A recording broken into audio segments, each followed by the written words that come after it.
Colour ঠিক আছে, live phone.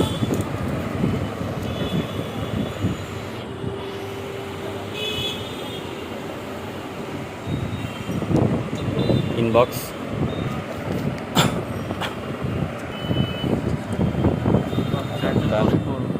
হুম 33 watt এটা। অনেক ফাস্ট চার্জ হবে। উপর চার্জ ব্যাটারি ব্যাকআপ তো ভালো থাকে। হ্যাঁ উপর ব্যাটারি ব্যাকআপ ভালো। ডান না ওই ওপেন করব। হ্যাঁ ওপেন।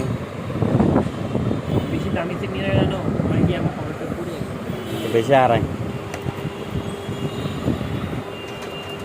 তো কি দিয়ে কি নিলি? স্যামসাং A50s দিয়ে OPPO A57 OPPO A57 দিয়েছে। এখন দুইটাতে মানে চেঞ্জ করে কেমন লাগতেছে, অনুভূতি কি বল? আলহামদুলিল্লাহ ভালো লাগতেছে, অনেক ভালো লাগতেছে। ঠিক আছে।